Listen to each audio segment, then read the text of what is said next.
Over. Right.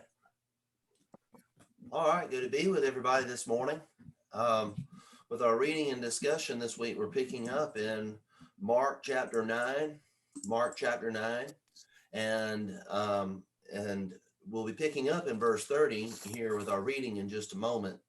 And as far as some folks who I have down to read, I'm looking and seeing who is not muted. And what I'd like to do is go ahead, maybe in this order, if you're willing to read, have Nick Law, and then Kyle Sanders, Casey Gray, and then Jimmy Fields do some reading in that order, and we'll break down how much to read with each one here in just a moment. But I want for us to just take a look here at Mark chapter 9 and what's going on before verse 30. So the first part of the chapter, you have Jesus on the Mount of Transfiguration, right? And so you've got his glory manifested there with a select few disciples, and then he comes off of the mount, and then in the valley you see the other disciples. They're contending with a multitude, and this boy who is demon possessed, and they're not able to drive out the demon from this boy due to their unbelief. The disciples are not able to do that because of their unbelief. And then as we go into chapter 9, verse 30, we're going to see Jesus talking about his going to the cross. And so just kind of thinking about it in those terms, we'll see Jesus glorified, his glory on the mount. You've got the valley of unbelief, and then he's talking about the cross before his ultimate glorification. So, Brother Nick, would you mind reading for us verses 30 through 32, and then we'll make some comments about that? Mark chapter 9, verses 30 through 32. Okay. Then they departed from there and passed through Galilee, and he did not want anyone to know it. For he taught his disciples and said to them, the Son of Man is being delivered into the hands of men, and they will kill him. And after he is killed, he will rise the third day. But they did not understand this saying and were afraid to ask him. Thank you for that reading. A couple of things to just take note of. Sometimes we'll read things and maybe won't let it sink in. We just want to slow down long enough to make sure that we're comprehending what we're reading. Where's Jesus going through at this time? Passing through Galilee. Passing through Galilee. And what does the text say about that as far as what his intentions were as he's passing through Galilee? Did he want folks to know about it? That he was passing through there or not? He was keeping it quiet, not revealing it. That's right. And we can look to the periods of the life of Christ, and we see that there are times in which he wants to have more intimate associations with his disciples so as to be able to teach them some things that they are going to need to know as they're going to be appointed leaders moving forward. And so he's teaching them some specific things there in verse 31. He taught his disciples, and what is he talking to them? What is he teaching them of? It's his impending betrayal and death, crucifixion, and the resurrection. That's right. And it's not like he's speaking in cryptic ways here. He's being very straightforward, correct? Yeah. And very, very straightforward. And there in verse 32, though, it says that his disciples did not understand this saying, but what else does it say about them? They were afraid to ask about it. They're afraid to ask, like sometimes we're afraid to speak up. What do we know about Jesus leading up to this point? Like we've looked at this in several studies prior. has he addressed their misunderstanding of some things recently in the text that we've read? Yes. On a number Yeah. of occasions. And almost like it's like he's talking to them about some things. Like if you just look back in chapter 8, when he was telling them to beware of the leaven of the Pharisees, and they thought that he was talking about the fact that they had not brought bread. You remember he did admonish them. He said, why do you reason, verse 17, that you have no bread? Do you not yet perceive or understand? Is your heart still hardened? Having eyes, do you not see? Ears, do you not hear? And do you not remember? He had expected them to understand some things, or he at least wanted them to understand some things further along than maybe where they were at. And so he was challenging their understanding. And here in this instance, it seems like after they have been admonished for not being able to heal that boy because of their unbelief, now they're afraid to ask questions because he's admonished them for their lack of understanding before. But as far as that's concerned, I guess we can identify with that, right? Sometimes we don't want to raise our hand and ask a question because we think it's going to be dumb, and maybe we feel like the teacher is going to think that we should be farther along, and we feel insecure and feel like maybe I should be further along in our understanding. But what should we do if we don't understand what's being taught? What should be our mindset? It's always better to ask than to stay ignorant when it comes to spiritual matters. Peter had said, "Thou art the Christ," there in chapter 8, and then turned around and rebuked the Lord when he said he was going to be killed. And so, Hebrew writer tells us that no chastening, is joyous. And so we sometimes have a tendency to back away when we are chastised about something that we had wrong. And I can see where that could be a problem in their mind. And of course, God, when he chastens us, or our Lord, he lets us know that whom the Lord loves, he rebukes and chastens. So that's something in spiritual matters, we ought to always be willing not to stay ignorant, but to learn, even if we do say something that is not right. Oh, that's great. That's excellent. I couldn't say that any better, right? We can identify with these men and where they're coming from. Those are very good points. We don't want to remain in ignorance. So if we don't have a proper understanding of some things, we may have to overcome some trepidation, but it'll be good for us to ask questions. And there are many times I've sat at people's feet and felt like, man, if I ask a question, I won't really expose myself here. But when you get the right answers and you're enlightened, and that's a great relief, isn't it? Those are some good thoughts. I appreciate that. How about we Ian? got another? Yeah, go ahead. I just thought it'd be worth mentioning before we move on, the reason for their lack of understanding here. And I'd like to hear what you all think. As you mentioned earlier, as we're reading through, Jesus wasn't cryptic in what he said. It was in words easy to understand. So why didn't they understand it? I think maybe from what Peter had said earlier, back in chapter 8, some things we'll see later, they didn't understand it because they didn't see how it could possibly happen the way that he's explaining it. Or at least that's what it seems to me. And I wonder sometimes our lack of understanding, is it because the words are too hard to understand, or because it's too hard for us to apply it? We can't see how doing it this way, or we can't see how if this is the truth, how that's going to line up with my life. And so sometimes we'll write it off of, I don't understand that. I can't follow that, when maybe it's an unwillingness to understand or to follow it. That's a good point, Casey.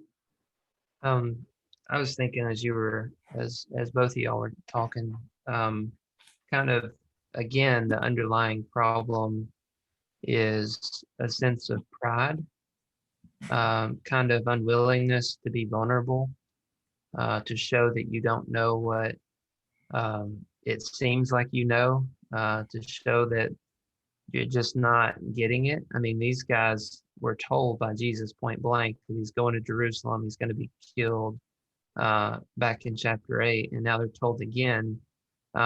It's interesting, after they were told that the first time, that we find them unable to cast out the demon. They've got unbelief in them. So he told them what's going to happen, and Peter's thoughts are probably the same as the rest of the disciples.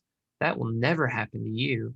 And that sense of pride, I know what the Messiah is supposed to do and who he's supposed to be, and that can't possibly happen to you, has put a little bit of doubt and unbelief that led to them not healing demon-possessed man. And now here we are again, they're faced with this same truth, and Jesus is going to give this to them 3 times. But and yet again, they're struggling to believe this, I feel like, and they're not willing to ask the question because of pride.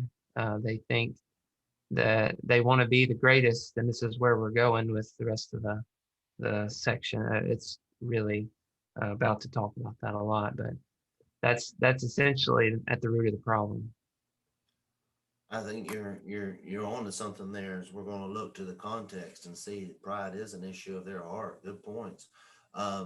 Brother Nick, look like you have Yeah, I was going to say one of the concepts too, that when people have wrong concepts, they don't understand plain speaking sometimes because of the concept they have in their mind. And naturally, when we go to Acts 1, we see that the disciples there are still looking for a restoration of a kingdom of an earthly nature, of restoring the kingdom to Israel. And that's, they're getting rebukes because of possibly their wrong concepts. And he's going to use later on, as you say, talk about, what's going to make them great and what won't make you great in this kingdom that he's going to establish. And pride and all that does get in the way of those things that keeps us from asking questions sometimes. Of course, when we open our mouth, we someone said we do show our ignorance many times. But when it comes to spiritual matters, it's better for me to demonstrate my ignorance and learn what is right, as I said earlier, than it is to stay in darkness. Yeah, I can remember when I first became a member of the Lord's church, and I came out of denominationalism, but these questions I should have asked. I mean, these things I should have questioned, and I didn't, because I just felt I didn't want to show my stupidity, and with people who've been in the church for many, many years, and then me ask this, in a roundabout way, a stupid question, and to show my stupidity. Now I see over the years, as I look back, I'm saying, and I make this statement too when I teach the young kids in the high school classes. Hey, there's no stupid question. You need to ask and to get an answer. And if it's something spiritually, you need to ask that question and get it out there, and to get an answer that's biblically, will satisfy your question that you've asked. So I don't think, there's some things. I remember one time sitting in with Ian, and came down and visited, and we was having our study with Brother Waldron. I made a comment, and he kind of looked over at me, and he said, no, that's not what that means here. You kind of feel like, okay, maybe I just need to sit back and keep my mouth shut. But hey, that's not really what you need to do. You need to ask, and if it's not the right concept, somebody who does have the right concept will lead you in the right direction. So, I can see our point here about these guys. of the apostles, not wanting to ask any questions in one way. And then one way, like say, as we'll read later on, maybe their heart wasn't in the right place. Kyle, good point there, Jimmy. Excellent thoughts. Kyle. I want to jump in on the disciple side and make the point. We talk about that there are no stupid questions, but what there are answers and concepts that are hard to grasp. There's a reason why Jesus tells them, at least in the text, 3 separate times, almost word for word, he's going to be killed and be buried and be raised from the dead. It's because one time wouldn't get it. There is a lot, especially in this section of Mark, from Mark 8:31 really through the end of chapter 10, is a section loaded with things that are really just difficult for them to understand at that time. How they should be treating one another, what was going to happen to Jesus, who Jesus even was. If you think about the Mount of Transfiguration, these are all not things that can be picked up in a few minutes. And while we see them at this stage of development and we think, well, they should do better, and rightly so, we need to understand that that's us too. We are in that process of still developing and trying to comprehend and trying to make sense of these things. And maybe just to have patience and continue to ask the questions, and don't do as they do here and be afraid to ask the question. After all, I think their fear is justified. When Peter rebuked Jesus for saying this the first time, you say, "Get behind me, Satan." That would make you reluctant to ask the same question again or to speak back on that. So just bear in mind that they're not yet at Acts chapter 2. They're not going into all the world yet. They're still developing. Excellent points. Because I think sometimes we limit ourselves for various reasons in our understanding. But the thing about Jesus is that you see with his disciples, and you see with how he's dealing with them, and you see it reflected in really good Bible teachers. They constantly challenging, your thinking, and not letting up, and expecting for us to continue to grow and to grasp and to add to our knowledge so that we can use it to glorify God. And that's what Jesus does. He's constantly compelling them, and he knows their issues of their heart. And I think you might both be onto something there, everybody, but like Casey was pointing out, their pride is going to be something that is specifically addressed. But then also, as Kyle was pointing out, in some of the things that maybe are innocent in that they are trying to grasp, but yet Jesus expects for them to continue and to be grasping some things further, and to be thinking more deeply on these spiritual things that he's trying to impart unto them. This section we just read, this might be the most difficult thing of all about Jesus to grasp from their perspective, that he would be killed and be raised from the dead. That is, we can look back on it and say, yes, this happened, but they have to look forward to it and think, well, we don't know what all that's going to entail. That's right. That's going to be really hard for them to get. Well, it's the mind of God that is being revealed to us, and we have hindsight. Yep. And is it First Corinthians 2 that makes mention of how these things were hidden in the mind of God, and his plan for Jesus being put to death. And if the rulers of this age had known that, they would not have crucified him. We have the blessing of being able to look back on what these men went through and learn from their examples. Kyle, would you read for us? Would you go ahead and read for us the whole paragraph that's coming next, verses 33 through 37? Mm-hmm. All right. It says, "And they came to Capernaum. And when he was in the house, he asked them, 'What were you discussing on the way?' But they kept silent, for on the way they had argued with one another about who was the greatest. And he sat down and called the 12. And he said to them, 'If anyone would be first, he must be last of all and servant of all.' And he took a child and put him in the midst of them. And taking him in his arms, he said to them, Whoever receives one such child in my name receives me. And whoever receives me receives not me, but him who sent me. Thank you, brother.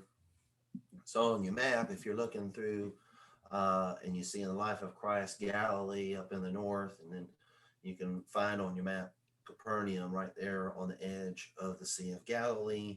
It's where they come to, and they're in the house. And then imagine that you've been walking along the road with Jesus, and then you get to your destination, and he turns around and he asks, "Hey, what were you guys talking about back there?" And you don't want to answer because you know you were fussing with your contemporary over here about who's going to be the greatest. And so they all kept silent because that's exactly what they were doing. And Jesus sits down, and I mean, can you imagine an authority figure taking the moment there to go sit down? Now, you know, here's going to come a poignant moment where you're going to have a sit down with Jesus. And he says, if anyone desires to be first, he shall be last of all and servant of all. And he's getting to the point, I think, that Casey was alluding to earlier with the matter of pride. And this is not the only place that Jesus would make a statement like this. You know, I think about other passages like in Matthew, where Jesus made mention of how the one who desires to be first will be last, and the last will be first. If we'll be humble and we'll seek to do the Lord's will and we'll seek to serve our fellow man, everybody can be great, but we've got to be humble and not seeking to be just great for the sake of being great. And what's the illustration that he uses? What does he do to get this point across? He actually takes a child and sits him on these, I mean, pictures you see, he kind of likes taking a child and he's got him sitting on his lap and starts talking. And basically he's telling, hey, you need to have the humility like this child has. That's what you need to have. And I know that there's some kids that we've probably seen throughout our lifetime that are ornery, they're not disciplined, and they just kind of run amok. That's kind of the exception to the rule when you're dealing with little children. A lot of children, especially the ones who are trained right, they're humble, they respect authority, they respect correction, and they respond to correction the proper way. And so Jesus says, whoever receives one of these little children in my name receives me, and whoever receives me receives not me, but him who sent me. Any thoughts on that from the panel here? Casey? Kind of going along with what you said, children don't really know a lot, and they recognize that they don't know a lot, kind of fitting into the context. So they ask a lot of questions. That's what we know children are really good at. They don't act like they know everything. In some cases, they may try to do more than they can or try to say more than they know. But it's really just an attempt to imitate, not really about pride and showing off and things like that typically. But one of the things I found interesting as I was looking at this, the ESV says in verse 36, he took a child and he put him in the midst of them. So you imagine a child in the midst of a bunch of disciples, a bunch of grown men. And then it says, taking him in his arms, he said to him, whoever receives one such child in my name receives me. Whoever receives me receives not me, but him who sent me. The whole scene is fascinating because here's a little child, and he seems small compared to all these grown men. Seems insignificant, seems unable to do what these grown men can do.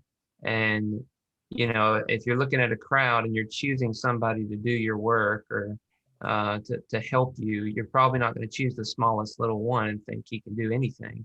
But Jesus grabs him and embraces him in front of them and kind of makes him the greatest, not because of how big he is or how strong he is, or how much he knows, but because that's the way Jesus operates. And I think that's kind of a theme throughout the Bible, showing us God likes to exalt people who are smaller and seem more insignificant and think that they're less than those around them. Excellent, excellent observations, brother. Right there in the text. Brad, did you have something you wanted to say there? No, I think Casey covered it well. Excellent, man. Kyle?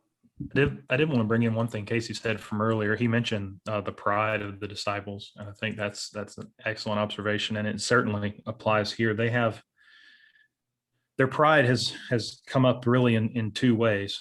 For one, they think too much of themselves, right? And so Jesus addresses that first. If anyone wants to be first, he has to be last of all and servant of all. So he addresses how they view themselves. The irony is, who's the greatest? Well, it's the one talking to him. All of us are just servants. The greatest is the one sitting on the ground with the child in his arms. The second thing is, when you think too highly of yourself, then you think too less of everyone else.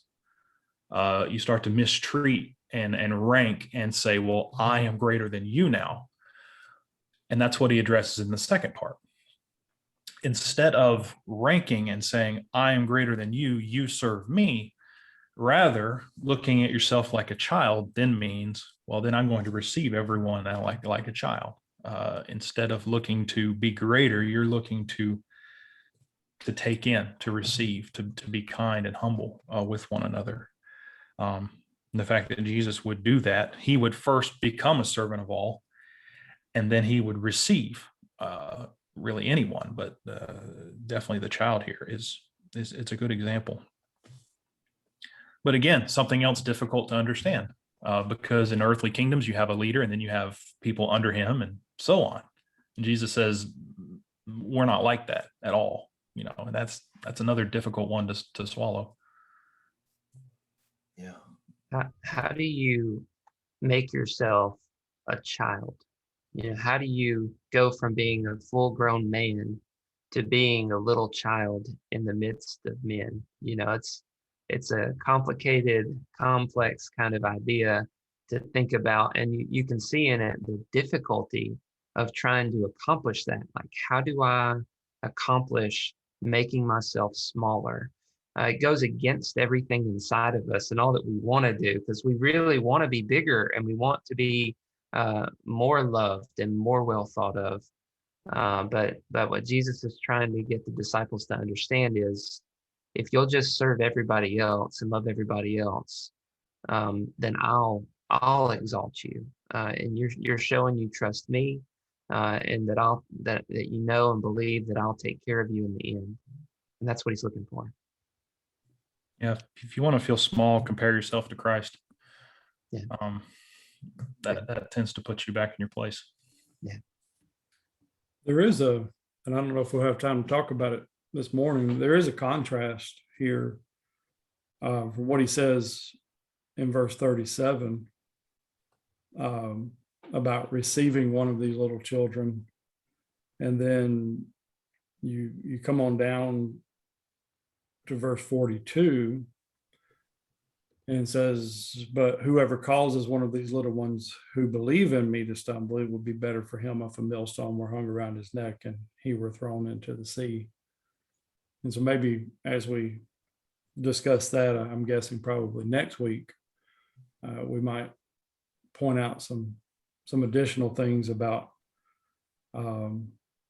what might be entailed in receiving one of these little children. I do think it entails a humility on our part, but I think there's maybe a little more to it than just having our own selves in check and not trying to be the greatest but the consequence of receiving one of them, and I guess by implication, the consequence of not receiving one of them, because if you receive them, you receive Christ and the Father, but if you do not receive one of those little children, then I think the implication is you wouldn't receive Christ and you wouldn't receive the one who sent Christ. So just some more maybe for us to be thinking about as we move on.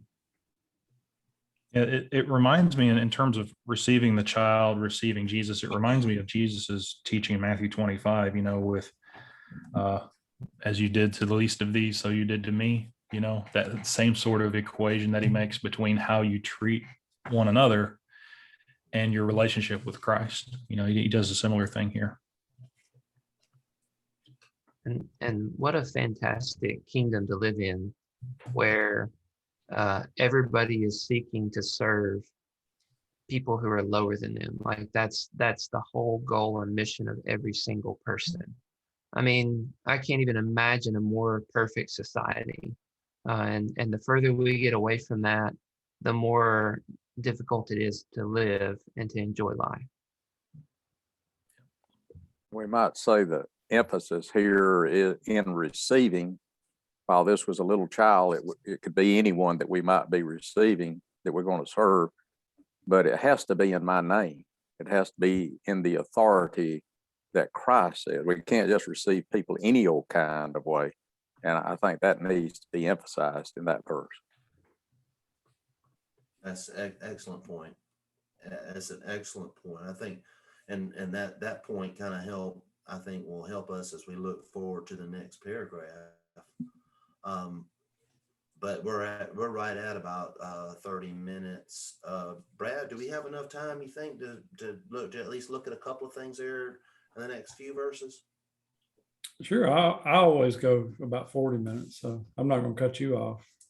All right. Well, I feel like everybody's doing such a great job of contributing. And if we want to come back and revisit some of this, we can next week. But Casey, would you mind reading verses 38 through 41? Sure.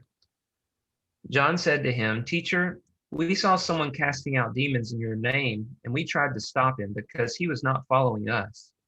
But Jesus said, "Do not stop him, for no one who does a mighty work in my name will be able soon afterward to speak evil of me. For the one who is not against us is for us. For truly I say to you, whoever gives you a cup of water to drink because you belong to Christ will by no means lose his reward." Thank you, brother. I want to open this up to discussion. A couple of things. Kyle had made mention of Matthew 25 earlier, and I can't help but think about that in connection with verse 41, with the cup of cold water and serving others. But about verses 40 and 39, I'm going backwards here, from 41 back up to 38. For he who is not against us is on our side. Verse 39, Jesus is addressing someone to not be forbidden from performing miracles in his name. And there was a complaint that was made by the disciples about someone who was doing that, but they were not following along with Jesus. To build on Nick's point, or just to at least address Nick's point, this is an individual who was doing works by the authority of Christ, or else he would not have been able to do the miracle. And so I believe Nick's point concerned accepting those who are in lockstep with Christ, who are doing things by the authority of Christ. So we ought not just accept everyone, but for those who are doing things by the authority of Christ, sometimes we might get into this sectarian mindset because people aren't doing things the way I'm doing them, or the way that I think that they should be done, by way of maybe expediency, or maybe things that are lawful now, but maybe are just different than the way that I would do them. And I just need to be careful about forbidding others from doing that which is lawful, but is different than the way I would do things. The idea of sectarianism is addressed, but I like what Nick said to introduce us to this paragraph, in that whoever this was, they were doing things by the authority of Christ, or else they would not be able to have performed this miracle. Thoughts on that? I think a good example maybe of modern day application of this. I've heard of brethren going overseas into an area, and maybe they were the first to go there, or maybe they've gone there more than a number of other people and have some experience, and then they hear somebody else going and preaching in that area, and I've heard of it, there being some issues with that, of not wanting that fellow there, or not wanting people to accept him, even though he's teaching the truth, he's teaching the gospel, but because he's not with him, he didn't sign up under him to go. And I think there can be that attitude of, if you're not on my team, if you're not immediately right here helping me and involved with what I'm doing and planning, then there must be an issue. Well, no, if you're doing things in the name of Christ, then that's fine. That's okay. Don't try to stop anybody from doing that. But people will abuse this passage and try to throw every teaching of every religion, as long as Christ's name is somewhere, thrown out there. Well, we're doing it in the name of Christ, and so y'all do it how y'all want, and we'll do it how we want. But that's, as was already been pointed out, that's not what in the name of Christ means. Yeah, that's good points. What about in America? And can we do that here, just among ourselves in the States? And we don't want to compromise the doctrine of Christ for the sake of love, right? Where we just, like Brad was saying, just accept denominational error, right? But among brethren, might it be that we can judge one another unlawfully due to some things like what Brad was saying, like, hey, they just don't do things the way that I do them. Yeah, I think I've run into some weird things, like up in Indiana, they'll dress very modestly, but they dress different than they do over in, say, like South Alabama or North Florida. Everybody might be modest, but they just dress differently, and we're different sometimes in ways that are perfectly lawful, but they're just different. And sometimes I'm guilty of this. I look to people and I think they need to be like me. They need to think like I think, and they need to talk the way I talk. Yeah, Go ahead there, Kyle. John's objection seems to be that there's someone working in the kingdom that's not one of the 12. You mean there's someone else out there that can do the things you've given us to do? And Jesus' answer is yes. And don't stop him either. They were just having a conversation about who was the greatest. And now there's someone out there casting out demons in the name of Jesus. And Jesus says, don't stop him. The kingdom and its work is going to be bigger than them. They're going to have a pivotal role in it. They're going to be leaders, and we understand that, but it's not going to be them only. There are going to be others. And those others, you look down in verse 41, they are not going to lose their reward, if even a cup of cold water they give to them in the name of Christ. Their role is going to be servants, and there are going to be more servants, and their role should not be competing or trying to snuff out, those who are their role should be service and trying to encourage those people. And we can take the same attitude. It is so easy to become competitive, and that's not the humble heart of the child. That's not the heart of the servant. Excellent. Very well stated. Casey.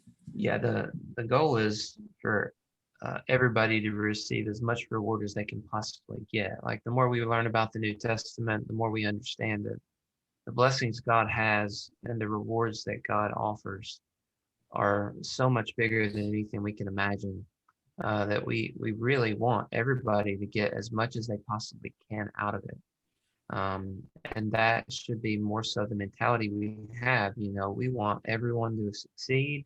We want everyone to grow. We want everyone to glorify God. And we want everybody to receive as much possible reward as they can.